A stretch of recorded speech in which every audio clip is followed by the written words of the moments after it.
우리 어렸을 때만 해도 여러분 바꿔줬어. 왜? 그 성경에 나온 어떤 비유랄지 이런 것들을 보면은 그걸 가지고 계시로 푸는 거예요. 네. 공산주의가 일어날 때도 뭐 붉은 가마솥이 예. 네? 쏟아져 내려왔다고. 그거부터. 그래서 6.25가 난 것은 바로 이게 정말이다. 예. 이런 얘기를 했던 거예요. 또 뭐 지구 3분의 1이 못 잔다 이런 것도 있나. 예. 그 붉은색이 3분의 1을 점령했거든요. 공산주의. 지구의 3분의 1을 점령했지만 인구도 3분의 1 점령. 예. 중국, 러시아 이런 나라도 합해가지고 예. 땅덩어리를 보면 거의 반이잖아. 예. 그리고 인구로 한 3분의 1쯤 돼요. 그때 한 40억 우리가 어렸을 때. 예. 근데 이렇게 많이 불어났어. 40억이라 했던 인구가 지금 뭐 60억, 70억 이러니까요. 엄청나게 불어난 거예요. 그냥 오만 걸 다 들어다가 전부 말세에다가 붙여갖고 해서 하나도 맞은 게 없잖아요. 그 한두 번 있는 게 아니고 2000년 동안 계속 있어 왔던 거예요. 왜냐하면 기독교 안에서 어떤 해답이 없으니까. 해답이 없어. 천당이라는 해답이 안 되니까 그럴 거 아니겠어요? 천당이 된다면 뭐 그런 생각 할 필요가 없는 거예요. 해답이 안 되니까. 흑인들이나 이런 사람들은 현세에서 너무 어려운 생활을 하니까 그 내세를 마음껏 생각하면서 고난을 견뎠던 거예요. 그러니까 흑인 영가가 전부 그런 데서 나온 거예요. 네. 구슬프고 아주 인간적이고 애절하고 이런 가락이 이제 그래서 흘러나온 거죠. 그래서 사람은 고난 중에는 뭔가 그런 희망을 갖고 싶은 거예요. 고난 중에. 그래서 이런 그 계시록이 발전했고 또 이해가 됐고 이랬는데 이제 요즘은 세상에 쌀만하니까 그런 생각 하는 사람 거의 없지만은 한국 기독교인들은 그 생각을 계속 하고 예, 그리고 뭐 모르겠어요. 미국에 있는 기독교는 어떻게 모르겠는데 아마 거기도 나이가 든 사람들은 그런 생각을 전혀 안 한다고 할 수 없을 거예요. 왜냐하면 현실에서 하나님 나라를 못 보니까 이루어진 걸 못 보니까. 그러니까 하나님 나라는 지금이고 영원하고 그런 거지 지금은 아닌데 갑자기 온다 이런 일은 있을 수가 없어. 예, 그러니까 지금 아니면 아닌 거예요. 지금 거의 싹이 배추 싹이라야 배추가 되는 거지. 지금 볼 때 싹이 배추가 아닌데 그게 어떻게 다음에 갑자기 둔갑해가지고 배추가 되겠냐. 네. 그 기독교가 지금 봐서 야 이거 저하면 성장하면 이거 나라가 되겠다. 천국이 되겠다.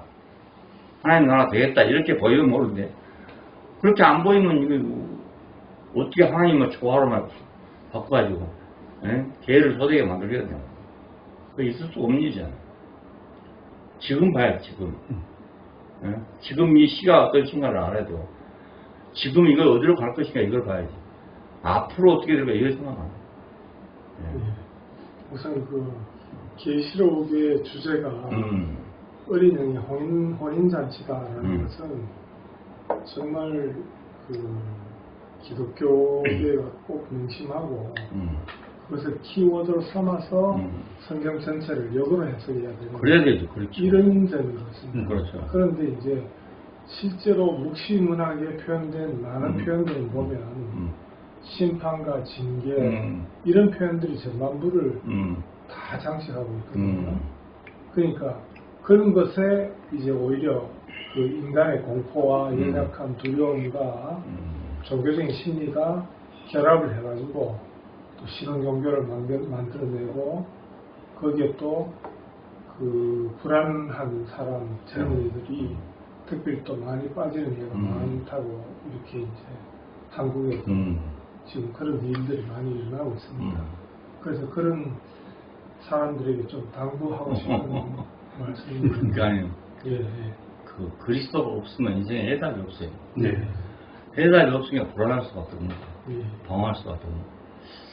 기독교 안에서 해답이 없기 때문에 그게 생긴 거예요. 해답이 있으면 왜 생기겠어?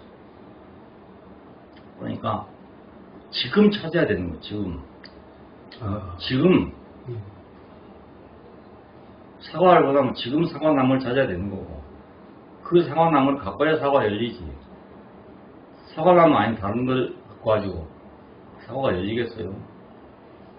하나님 나라가 어떻게 그렇게 비이성적이고 말이에요. 비논리적인 것이 되겠어요? 천지 만물이 다 자세히 보면 지극히 과학적이에요. 어느 것도 그렇지 않은 게 없어요. 그 과학적이라는 말이 좀 모순되긴 해도 지극히 과학적인 거예요. 생명은 어느 것도 하나도 과학적이 아닌 게 없는 거예요. 인간이 몰라 그런 것 뿐이지. 하나도 뭐 없을 것이 있는 건 없고 있을 것이 없는 것도 없고 DNA 하나만 빠져버려 딴 거에 돼버리잖아. 정말로 한다면. 그러니까 뭐 1.1핵도 틀림없는 거예요. 예. 근데 하나님 나라가 어떤 막 엉뚱한 기적이 될 거라는 생각, 이런 생각이 아마도 그 내세관도 가지고 있게 될 거예요. 그러니까 젊은이들은 이런 생각을 버려야 되고, 지금 콩을 심어야 콩이 난다, 이걸 알아야지. 그 부활의 상태에 대해서 묻는 사람들이 고린도전서 15장에 나온다. 어떤 모양으로 과연 부활을 할 것이냐. 지금 사람들의 관심은 그거예요. 그 모양이 어떻게 생겼냐, 이거. 중요한 거. 모양. 상태만은 자꾸 얘기하고 있으니까, 이제 모양이 궁금해진 거야, 모양이. 근데 바울의 대답이 참 이상한 대답이. 이 어리석은 사람들아, 우리가 씨를 심을 때 장래 형체를 심는 게 아니고 씨 자체를 심는 거지 않냐. 근데 그 형체는 각기 하나님께서 주시는 것이다. 이렇게 대답했단 말이야. 그러니까 이 묻는 사람들한테는 아무 대답이 안 된 거지. 아무 대답. 호박을 알고 호박씨를 심냐. 씨를 심는 건 우리가 심지만, 예를 들어 열매는 하나님 각각 주신 거다 이거예요. 그러니까 호박씨를 심어놓으면 호박이 열리고, 수박씨를 심어놓으면 수박이 열리는 거지, 왜 그것을 무슨 열매가 열릴 거냐고 묻냐 이거예요. 그러니까 결과는 다 하나님께 있고 하나님이 하실 일인데 왜 그걸 묻냐, 이제 어리석은 놈들. 지금도 그걸 묻고 있는 건 어리석은 거죠. 씨를 심으라 그러면 씨를 심어야 되는 거지. 씨를 놓고 이게 뭐 될 것이냐고 모르는 사람은, 한 번도 안 본 사람 같으면 모르지. 본 사람 알지만.